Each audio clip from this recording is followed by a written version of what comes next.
Hi Aquarius, welcome to your week ahead tarot with me, Raphael from Reydiant Reality. It's an absolute pleasure to have you. Thank you so much for being here. Thank you so much for joining me. If you haven't already, please don't forget to like, share, and if you should so choose and it resonates, hit that subscribe button. If you are already a continued subby, you know I love you for it. With that said, if you would like to book a personal reading with me, you can do so on the website addressed below. If you haven't got your seat for the winter solstice session, you can do so on the link in the description box below. And I have created a retrograde survival kit. Yes, you heard me.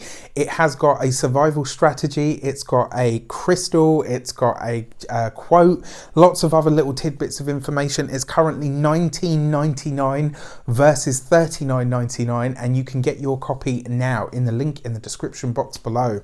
With that said, I would like to bless all of my decks of cards with all forms of love, light, peace, prosperity and abundance, and I pray that the messages that come through are ultimately clear and concise, and they help you, or should I say us, on our paths to our highest vibrational good, because you are my sun sign brothers and sisters. I am a sun sign Aquarius and very, very proud of that fact. So with that said, let's have a look, see at... Alright, so we've got the Tree of Life as the Destiny card. This is very powerful. So to go into the depth of this card a bit more, when you see the Tree of Life, this talks about the Kabbalah. What is Kabbalah? It is, some people say it's a Jewish system of mysticism and magic.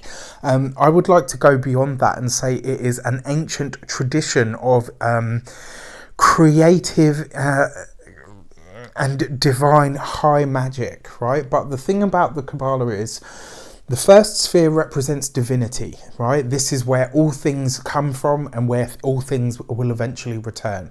The bottom sphere, the 10th sphere, so the top sphere is Kether, or Keter as some people call it. And then you've got the 10th sphere down the bottom, which is called Malkut, which is the kingdom of the earth, right? So all things that are material come from the spiritual, and all things that are spiritual seek to know themselves through the material plane.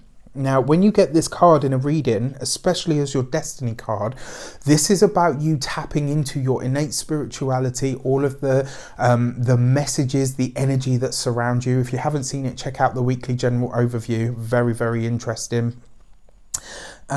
And you know, this is basically you tapping into the creative energy, right? The divine creative energy. It's about you wanting to make something real, and it's about you going through the process of creating something into tangibility, right? So this, and it's kind of like a double thing. This is obviously each sphere stands for something different. This as a destiny card, really for me, it kind of feels like this week, it's kind of like the last hurrah.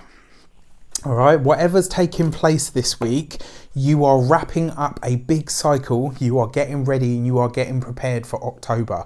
If you haven't seen it yet, check out your October reading. Sorry, my battery's running low. If you haven't seen it yet, check out your October reading. Very, very interesting as well. But this kind of tells me that there are big things in store for us, and they start this week. All right. Oh, okay. So just had a whole bunch of cards jump out, and I don't usually do this, but I'm going to do it anyway. Right. So this week, our direction. We've got the Devil card, we've got the Temperance card, we've got the Ace of Wands, and we've got the Two of Cups, right? Now, this for me, like I said, when it comes to your love life, when it comes to your personal connections and your love life, there are big shifts and changes coming. When it comes to your Ace of Wands, this always talks about your creative energy, right? So things that you're working on, projects that you're working on, things that you want to create, things that you're building. It could be a book, it could be a blog, something of a literary nature as well, because it's creative energy that's expressed through those means. The fact that you've got the Temperance card there, this means that you are already seeing the glimpses of, right, okay, I'm now about to step into a whole new era of life, and really I just need to start observing what it is that's shifting and changing. And then finally the Devil card is asking you, what are you ready to release? What is it that you are ready to let go of? Now, one thing that I find really interesting here as well, if you see your word there, right, before we do that, let's grab an insight card. is when I was asking my intuition for the word of the week for Aquarius. So we've got the Four of Swords, right? This is about taking a backseat and allowing it all to happen. You just need to show up this week. Very, very similar message to Sagittarius, but this Four of Swords as an insight card is basically saying do nothing. You don't need to force it. You don't need to make something happen. It will all happen as it chooses and wants to. Now, what I find really, really intriguing is when I saw this ladder, the words that came to mind were Jacob's ladder, but not many people know what that is, what it stands for, what it means, and all the rest of it. So, and I find it interesting then that actually the destiny card was the Tree of Life. This space here between the 9th sphere and the 10th sphere of the earth, that is known as Jacob's ladder, and it's where the celestial bodies, angels, guides, all of the rest of it, travel between the earth and the celestial realms, so to speak. So when you see the ladder this week, you know, life is a game of snakes and ladders, right? We know that, we feel it, we've seen it, we've experienced it.